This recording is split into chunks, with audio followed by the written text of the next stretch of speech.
Welcome to the official YouTube channel for the Urban Farmer Podcast. Hit subscribe so you don't miss a single episode. Now let's jump right into it.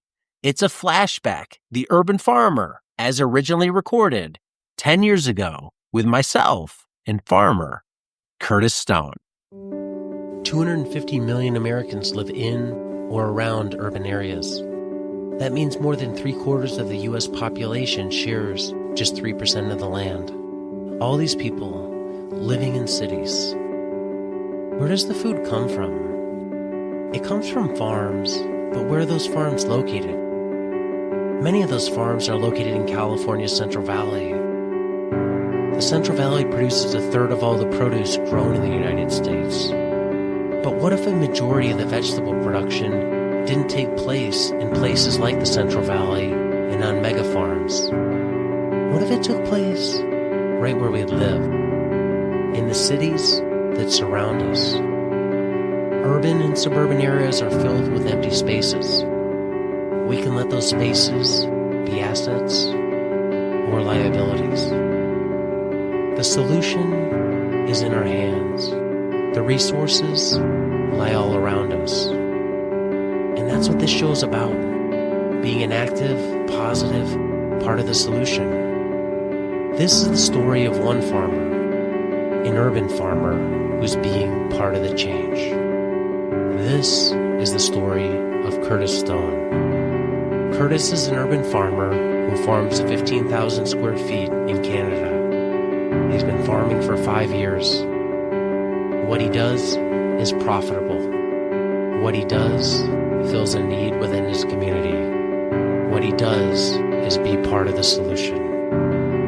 We're going to follow Curtis on a journey through a full farm season, taking you behind the scenes to see what being an urban farmer is really like. It isn't always glorious, but it's real. Stay tuned and enjoy the journey. Welcome to the Urban Farmer. I'm your host, Diego. It's week 5 of the urban farm season, April 14th, 2015. The setting for the show is Kelowna, BC, Canada. Urban farmer Curtis Stone is currently going gangbusters in what he calls the setup phase on his farm, getting all the major things done on his farm plots before the season actually gets underway. He's doing things like preparing the soil, starting plants in his nursery, putting down weed control measures, and getting all of his infrastructure into place. Part of that infrastructure involves getting his irrigation systems in order and installed on each of his 5 plots. When you hear irrigation, it sounds simple, but it's not. Irrigation is one of the most difficult things as a new farmer that I had to deal with. And there's some fundamentals that I've learned now that have made a world of a difference for me. One of those fundamentals: don't buy cheap irrigation equipment. You get what you pay for. During this episode, I'm going to talk to Curtis about his irrigation setup and how he approaches irrigation, including how he structures his water deals with his landowners.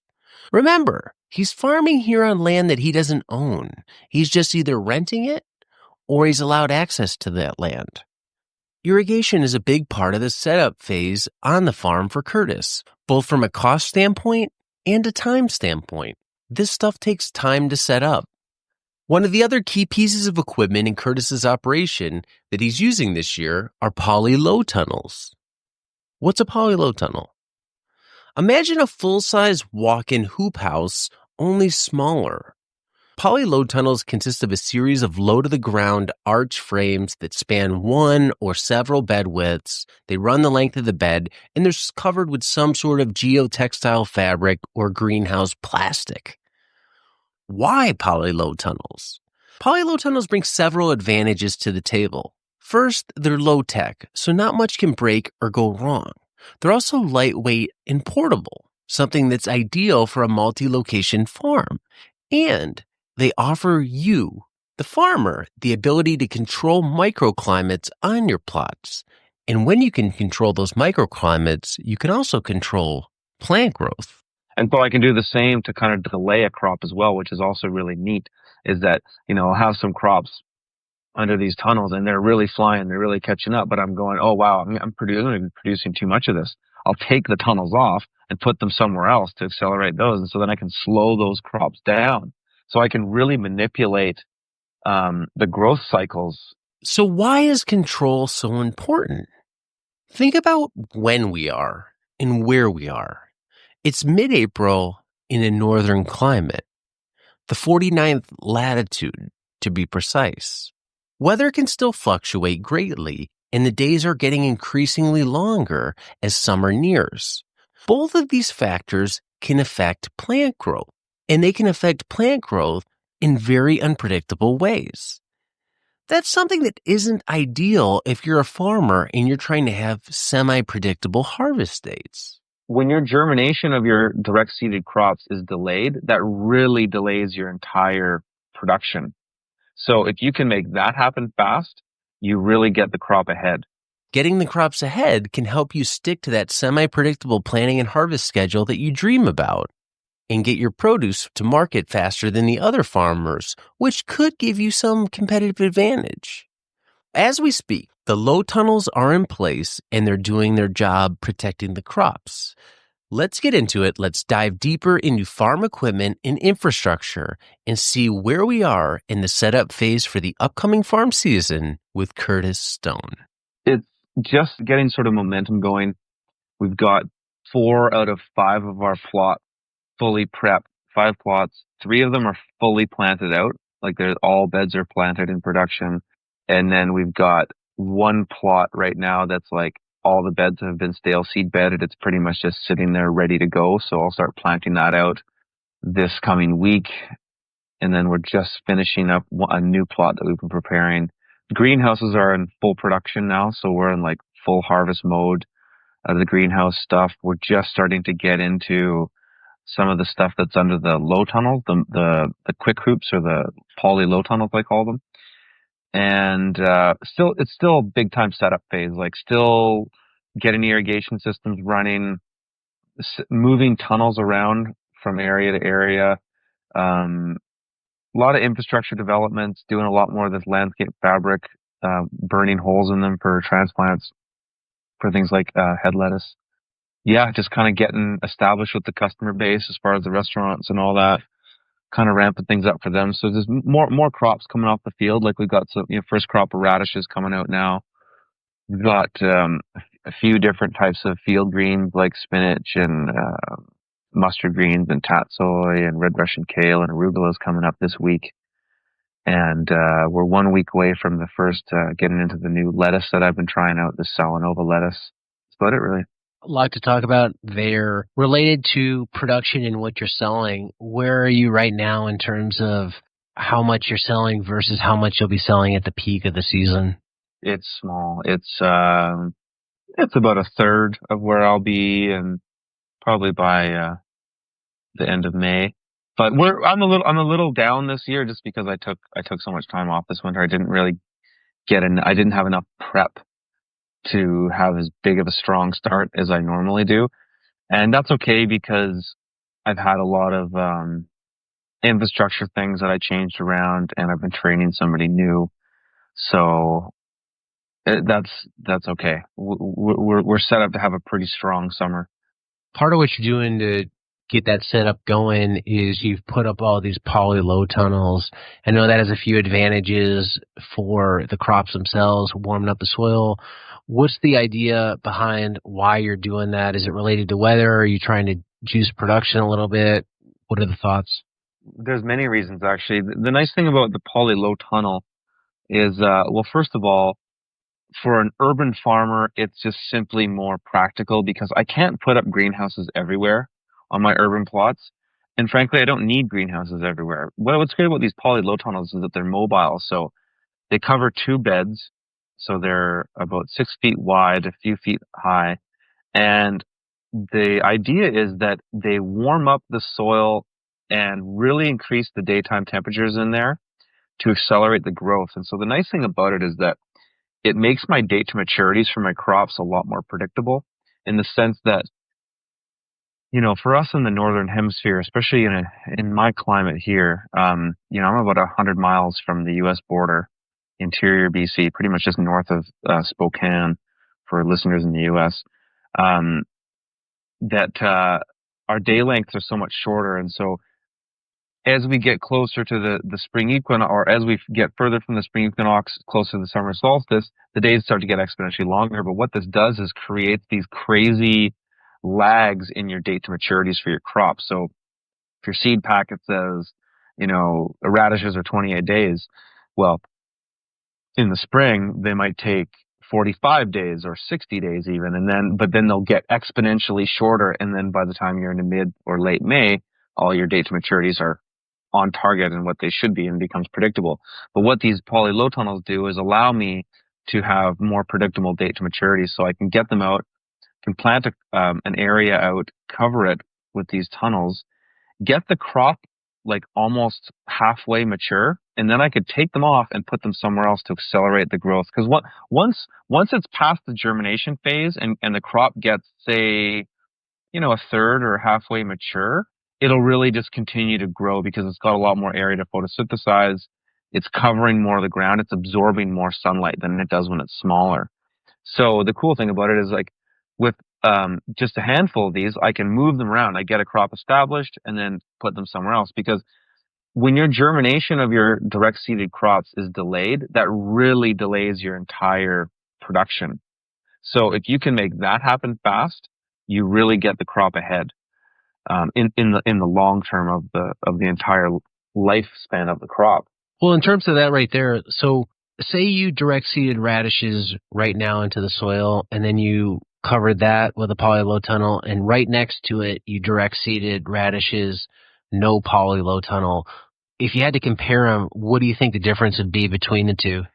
Oh, 100%.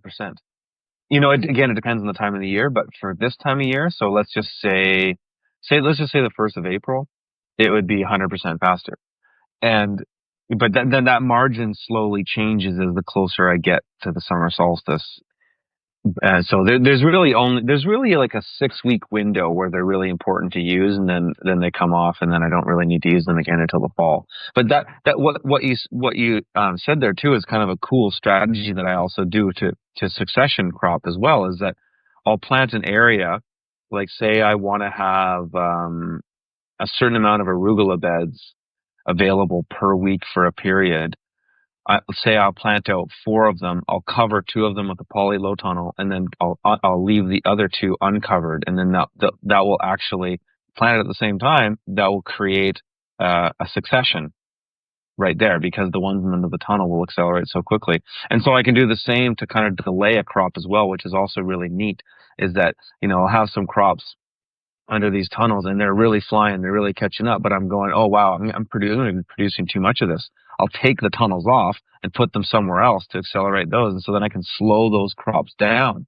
So I can really manipulate the growth cycles for this period. Like in the summer it's irrelevant, but for this maybe it's a 6 to 8 week period, basically from mid-March until mid-May, I can really manipulate what's growing and where, which is nice because it is tricky. Like, even, this is my 6th year farming, and I still don't have a total firm grasp on how the day lengths change and how, to get steady crops. Like from mid-May until mid-September, it's really easy. If I want, say I want 1 bed of radishes available to harvest every week, then I just plant 1 bed every week.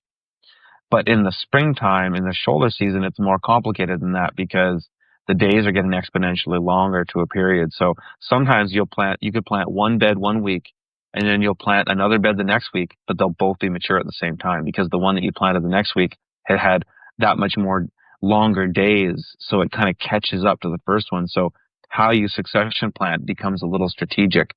What I do for the most part there is I plant by crop development. So instead of following sort of a rigid schedule, because the weather can be so precarious, like we were warmer in March than we are now in mid-April, is that I'll plant some crops and then I won't plant the next crop of that type until it reaches a certain level of growth.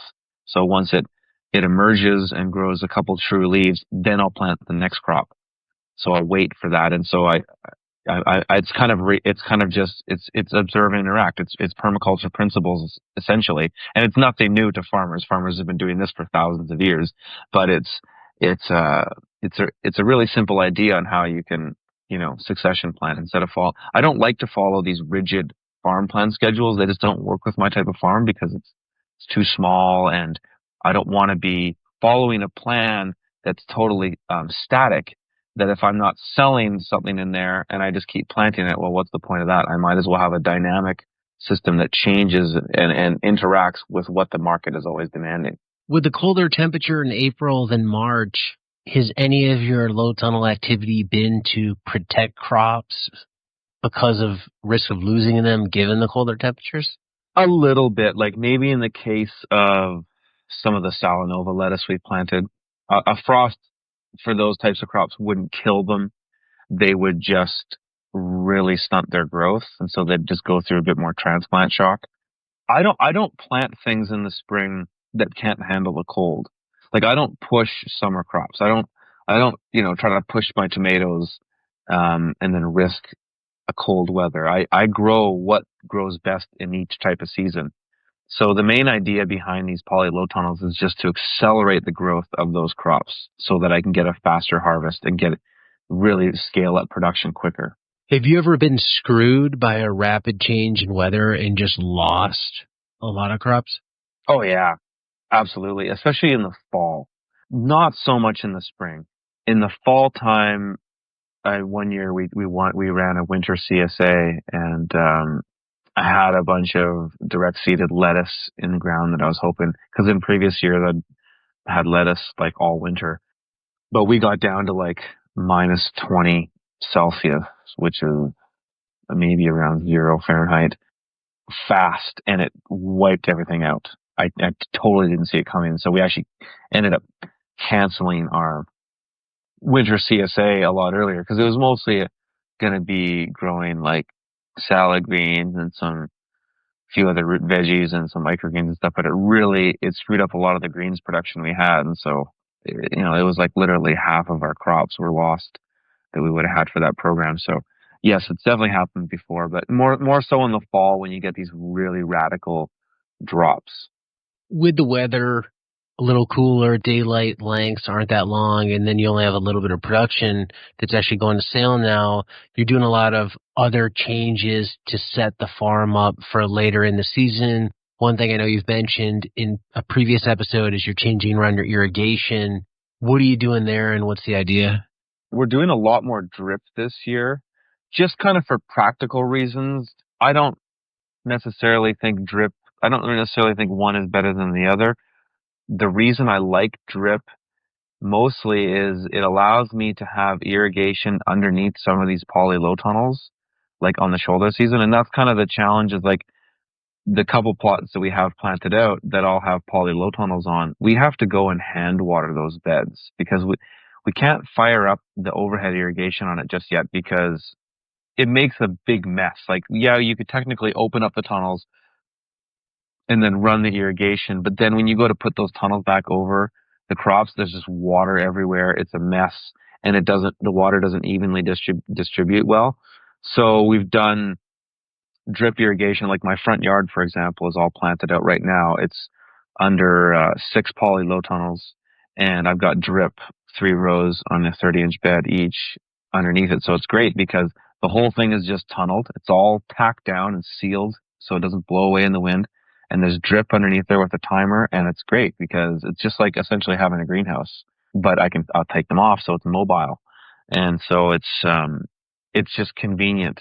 We've done the same with some of the greenhouses. We've been putting some of the greenhouses on drip just because they transition from having spring crops to summer crops, and the summer crops are in there for the majority of the season. So we're just kind of setting them up with drip even for the spring crops and just keeping them on drip. And then, we'll pull those crops out or start to interplant them with our summer crops. And then the drip will just water the summer crops. And so instead of having 2 different types of irrigation in a greenhouse, we've just been sticking with drip for some of these. And so it's a little bit to set up, but once it's set up, it's easy.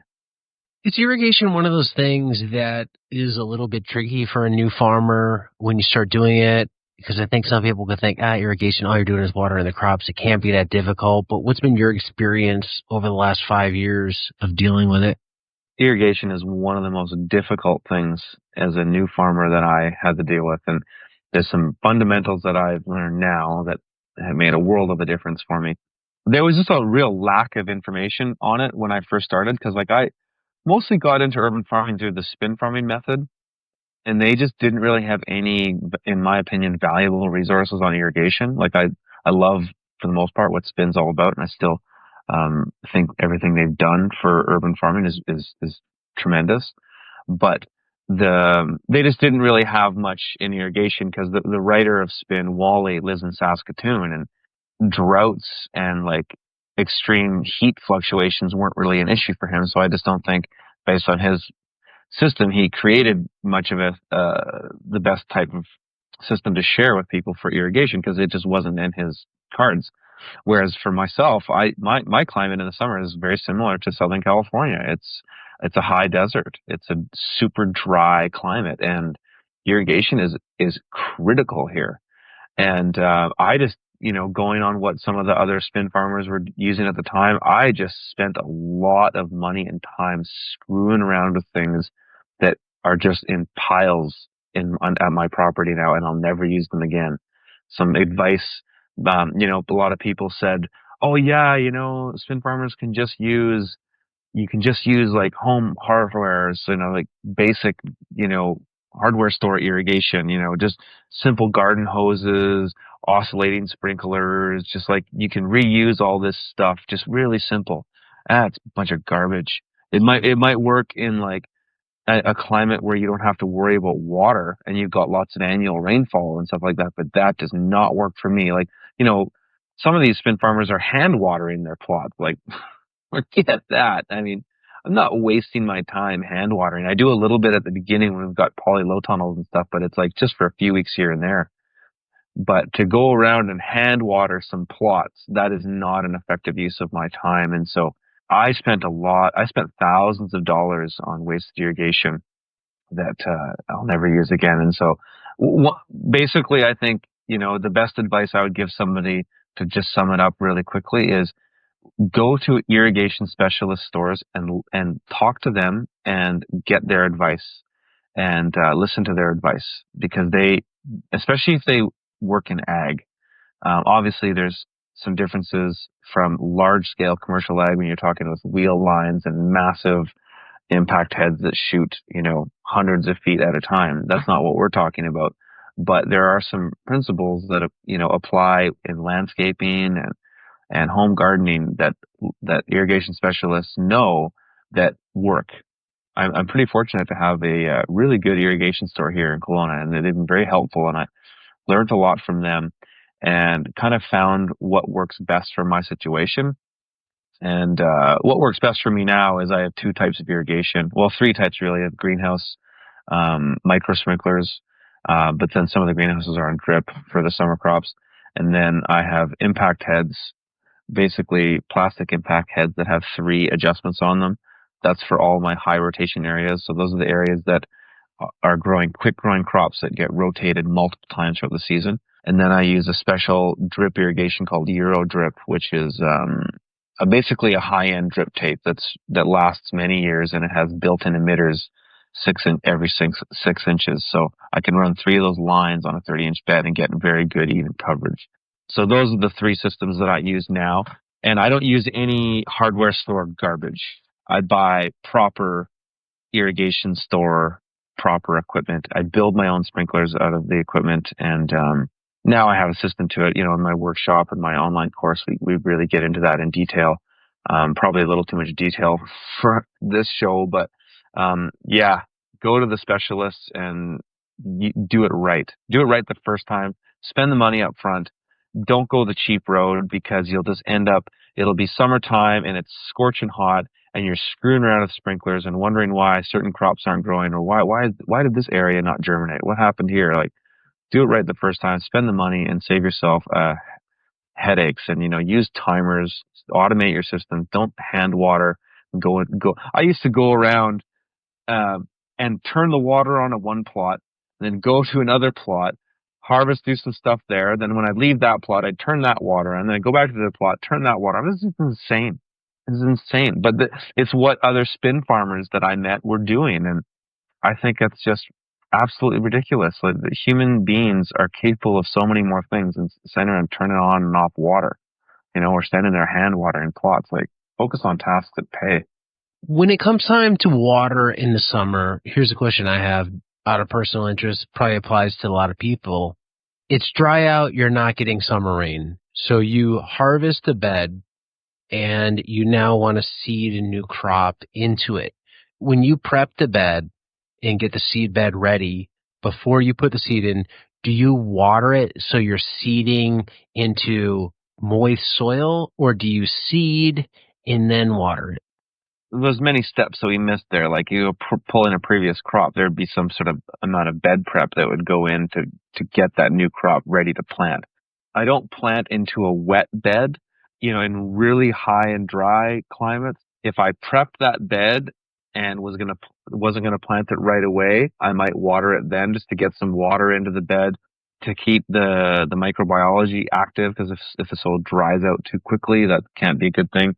Often what I'll do is I'll tarp the beds. I cropped out the previous crop, and say I just did a no-till quick kind of re-prep to plant it. And so that wouldn't involve forking or broad forking or anything. It might just involve loosening the soil with a stirrup hoe or a tilther and just putting in some new soil amendments. And I might water it and just tarp it, or use some sheets of landscape fabric, tarp it for a few days to keep the moisture in the soil. Then when I come back to plant, then I plant it. But I don't like to direct seed into wet soil, because it just turns mucky and it makes a mess. Okay. The plots that you're farming on, let's not include your home plot. You don't own the plots. How do you structure the water usage on the plots that you're renting? I'm sure that's a question a lot of people have. What do you do there? Yeah, so I have a couple different types of contracts I use. I have a standard MOU, like a memorandum of understanding, that has some some kind of generic key points that I use. It's like, okay, we need to use your water. We need to come to the plot during this time, and ask for some flexibility with that. Just kind of going through each of our responsibilities. And then every time I work out an arrangement with a landowner, we go through that MOU, and then they add certain items if they want to have something added to them, or whatever might be for the individual circumstance. But everything's in writing. There's a couple plots that I have that I've had for so long and have become really good friends with those landowners that I don't have MOUs with them, because there's just no real need. But one of my plots is a proper lease agreement. Like, it's a 5-year legal lease. I pay the land tax on the land each year. So that's legally binding and writing and stuff like that. But probably not legally binding to the point that if somebody really wanted to go nuts in court, I'm sure, any creative lawyer can do who knows what these days. So I'm not really in a position to give anybody legal advice on how to structure those contracts. In our online course, I show people what we use and how we frame it, and the basic outline of it. Yeah, I don't like to get too heavy. I'm not giving anybody legal advice, because that's just not my expertise. Well, fair enough there. And when it comes to water, how has the water usage been for the landowners that you're leasing from or have an MOU with? Has there ever been times where you farm there, they get their first or water bill come summer, and they're like, oh my God, I didn't expect it to be this high? Or has it generally been just within the realm of what they're used to paying or what they expected? Like, do you have to educate them? A little bit. That's a question I get all the time. And yeah, for sure. Like, there's a couple plots of land that I, in my high rotation areas, so where the beds are being turned over minimum 4 times a season, quick growing crops, constant production from, April until the end of October. Those landowners I'll cut them a check for kind of July and August, the hottest months where we're using more water. Or they might get $100 or something for 2,000-3,000 square foot area for those 2 months. Other than that, the way our water our water is like a quota system here. So, um, everybody who has a home, like I'm a homeowner now too. So it's the same thing. I got my bill. It's got like there's these tiers. It's like if you use, everybody gets allocated a certain amount of water. And then when you go over that, you go into a second tier and you pay X amount more on that. And then after you go over the third tier, I think this is how it works. Then you start paying per cubic meter or something like that. It never goes that high because I'm still pretty water conscious. Like I water at the right time of day. I'm concerned about water use, so it's not really like, it's not like I'm down in SoCal with some of those farmers that are using ditch irrigation and just opening the floodgates. So it's not really too much of an issue for us. But basically, the short answer is we compensate our landowners when it needs to be compensated. For the most part, we're under the quota that it's not even noticeable on their bill. Yeah, I'm just curious on that because I am in Southern California, have the whole issue with the drought, and I'm just curious for people doing it in areas where there's not a lot of regular rainfall. One interesting study for somebody to do might be to look at how much would somebody spend if they had to water grass for the month of July, and then how much would they spend if this style of urban farming was done on that same plot for the same month. Where would they compare?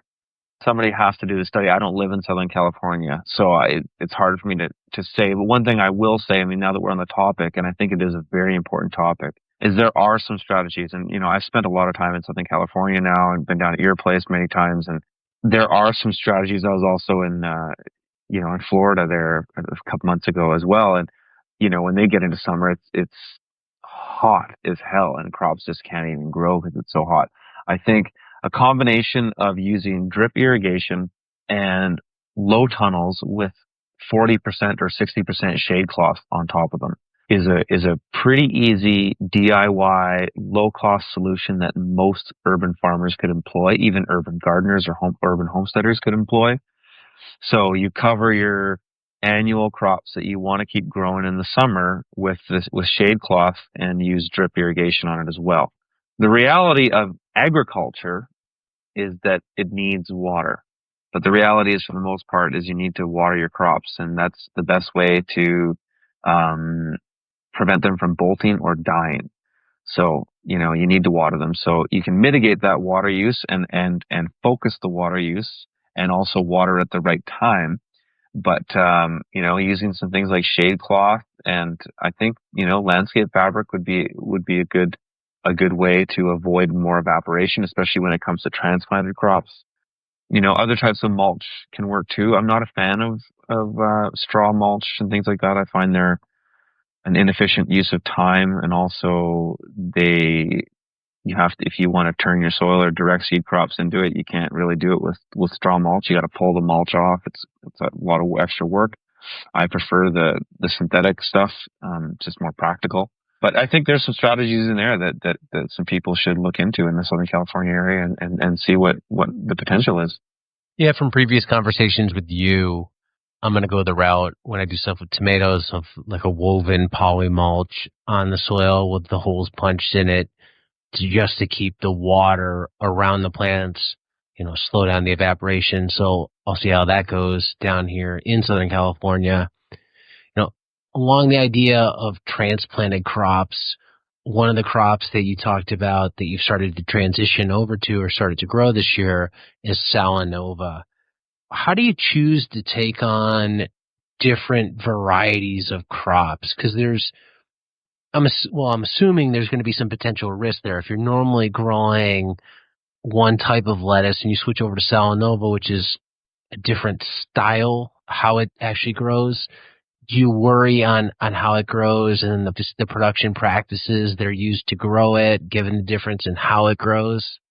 No, I take risks every year. I'm trying a bunch of new techniques this year, and it keeps it exciting. It keeps it fresh. Yeah, like I haven't direct seeded any lettuce this year. I'm fully just gone with this Salanova stuff, so it might be a disaster. But, really what it comes down to is if the information I've sourced is credible and trustable, then I'm often willing just to go for it, go all in and just take the chance. And so, because my good buddy J.M. Portier has done the Salanova thing for couple years now and swears by it. So I'm like, that's good enough for me. If JM's doing it and it's working for him, fine.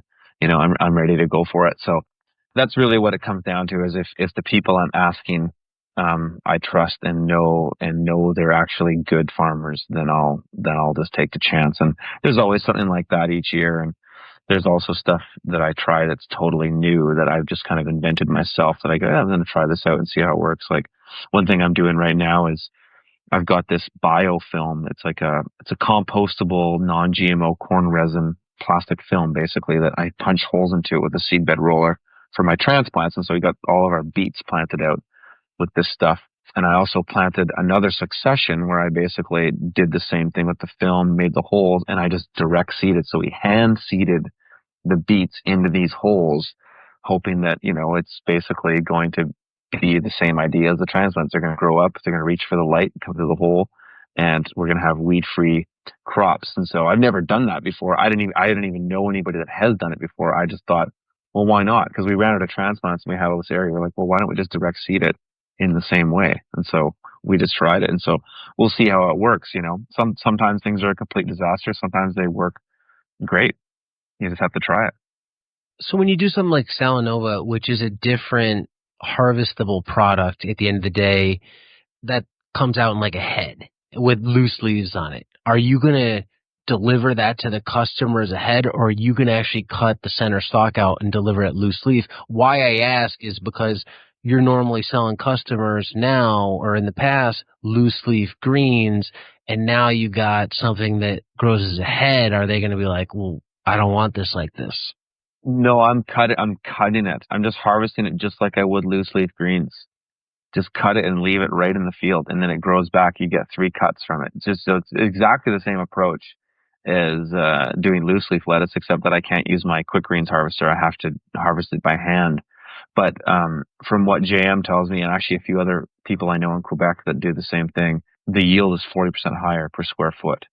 And the nice thing about, like, I have grown Salanova in the past. I've grown it as heads, and I use this tool, it cuts the core out. And so when I grew it in the past, we'd harvest the head and then I'd cut the core out and use it as a loose leaf lettuce in the same way, but then we don't get a recut. The nice thing about the product itself is that, it's a hybrid, but the leaves are a very generic size. That when the head grows bigger, the leaves don't grow bigger, it just grows more leaves. So you get this really perfect uniform type of salad green leaf that's always baby size. It doesn't get big. And so that's like one of the biggest challenges of growing loose leaf lettuce in the field if you direct seed it, is that sometimes you'll have like a number of beds in succession. I've got 4 beds, say, a week apart kind of thing. And as the day lengths change and whatnot, sometimes you'll get 2 groups of beds that have caught up to each other. Now you got too much lettuce, and then one of them gets too big. And then often what we're doing is we're harvesting it just to throw it in the compost, just to cut it so that we get the next come again. And that's again, like, things that I don't want to waste time on. I don't want to do work on my farm that doesn't pay. I don't want to do work that just means I throw this in the compost. Like, that's a waste to me. Though it's not technically a waste, but it is as far as my labor inputs go. So I like the idea of Salanova is that if I leave it a week too long, it doesn't get too big, whereas with leaf lettuce, it does. And so I'd rather not have to deal with that. So with the Salanova, when you harvest it, you're basically delivering a product that's similar to what you would have delivered then in the past. If you look at something, say, that's different, a golden beet versus a traditional purple baby beet, and it's the first time you've grown it, when do you start to let restaurants know that you have this new product? Do you let them know more or less as soon as it's planted that, hey, this is coming in the pipeline, or do you wait till you have a reasonable chance of harvest to let them know, knowing that it's new, maybe something could go wrong? Yeah, that's the second one. That's exactly it. In the past, I made these mistakes of like promising things that I was taking a chance on, and they just didn't work out. And then it's like, oh, now I'm screwed. It didn't work. And so now I've got all these chefs hoping they're going to get something. And so, no, I wait until it's like well established, and I'm like, okay, I'm 3 weeks off from this. Then I propose it. For the chefs that I know really well, I'll have those discussions before. Like, I've got a couple people that I work quite closely with that are friends as well. And so, yeah, we'll have those conversations about new stuff I'm trying, and they understand that, like they're not going to go and plan their menu with something I just seeded. Like they're not going to take that kind of risk. So I really only do it for some people that I know really well. Okay, in terms of crops failing that you mentioned there, what have you grown that's just been a total failure? Quinoa. When my farm was a lot larger, I had about a 5,000 square foot area of quinoa that I grew. And I was looking at the USDA figures for it and kind of crunching some numbers and being like, wow, like I could actually grow a lot of this in a small space because it can grow at this density. And I knew another farmer on the coast that had done it and had some success with it. Yeah, just total failure. Everything is so bioregionally dependent that what works for some farmer in Florida might not work for some farmer in Southern California. Everything does different somewhere else. That's why even things like certain seed varieties, like people often ask me, like, oh, what types of lettuce do you plant? Or what types of arugula do you plant? I'm like, really, there's no use in me telling you that, because I might tell you, try this variety, and you plant it in your climate and you realize it just doesn't work. There's no real easy answers with that kind of stuff, because you really need to figure out what works in your climate, and that just involves some trial and error, and that's farming for the most part. There's always going to be some trial and error. So this episode, we've talked about setting up the poly low tunnels. You've talked about transplanting into the poly film. Where are you now in terms of overall farm setup for the rest of the season? Are you pretty well done with all the initial work that has to be done, irrigations in, all that type of stuff, or are you almost there?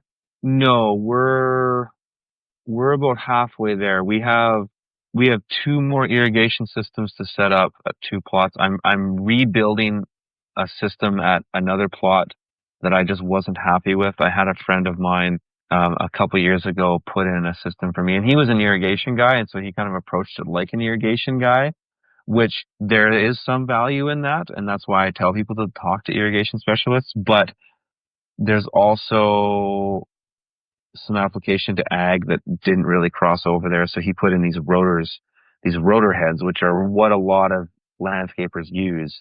Pretty typical heads that, water lawns and stuff like that.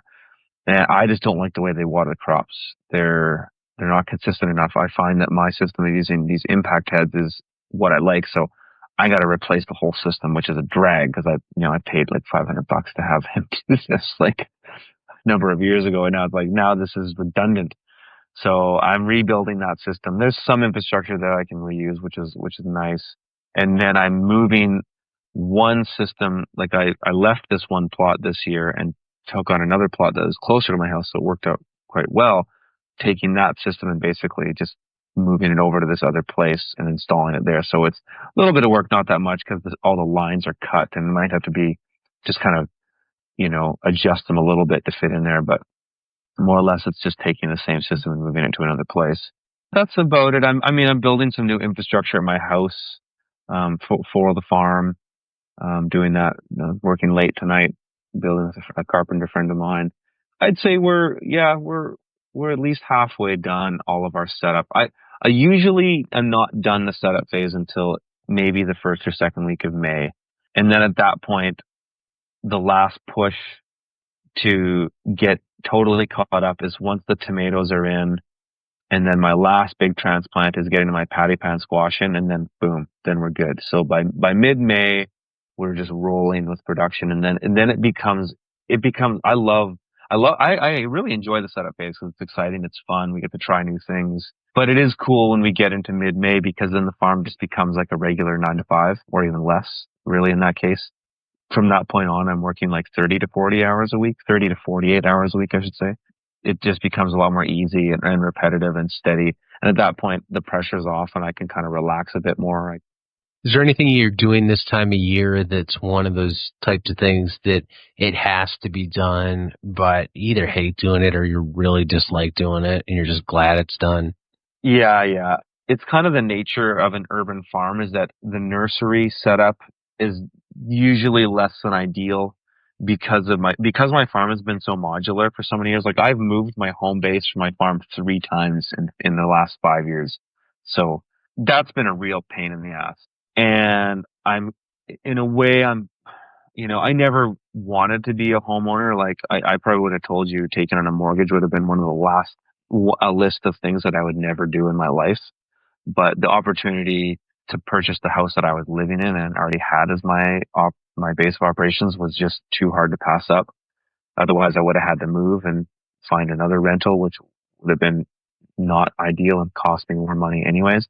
So I purchased this place, and so I'm building a permanent nursery in my backyard, which is very exciting because then I won't have to be moving transplants around, because I have my indoor nursery in my house, which is where I'll start things. But then once we pot up our tomatoes, they take up too much space, and so sometimes they go into these hangers in our polytunnels, the high tunnels, and sometimes they go to my neighbor Roger's place, who's got a greenhouse nursery in his backyard, and so it's a lot of moving transplants around. It's a real hassle. It works for the most part, and I'm very fortunate to have some awesome neighbors that are happy to help out with that. Yeah, we're gonna put in this fully insulated Paso Solar greenhouse in my backyard next year, and it's gonna be great because we can have it all there. We can water inside there. It's heated, no problems, no moving things around. Do it all there. So I'm really excited to have that because this is kind of the last year. I'm just like, I'm sick of moving around transplants. But other than that, no, there's nothing really else that is is bothersome. I mean, it does get a little tedious at the beginning, having to hand water under the poly low tunnels. But we're already changing that quite a bit by putting the drip systems in. So there's only one plot we have to hand water on, and Roger and Elaine, my neighbors, also help with that too. So that's been great. Okay, that's actually a really good transition to next week, where I want to touch on how you're handling your nursery, how you're handling the starts, get into things like transplanting. So we'll pick up on this conversation with that next week. Good luck over the next week. Thanks, Diego. Thanks for listening to this episode of The Urban Farmer, Week 5. For links related to this show, and to learn more about things like where to buy Salanova, for photos of Curtis's irrigation setup, and much more, you can visit the show notes at permaculturevoices.com/TUF5. And here's a preview of next week's episode, where we'll be diving deeper into transplanting crops. How the heck is it worth it to transplant beets after all? Find out right here next week. It isn't just one beet. Beet seeds are like fruits. They actually have 2 or 3 seeds in them. So one seed will actually make up to 3 beet. And I also plant a couple seeds per cell. So each transplant will end up being one bunch or more, actually, sometimes 2 bunches once they size up. So it makes economic sense because by transplanting them, I'm literally getting beets a month before anybody that's direct seeding them. Thanks for watching this episode of The Urban Farmer. Be sure to hit subscribe so you don't miss a single episode.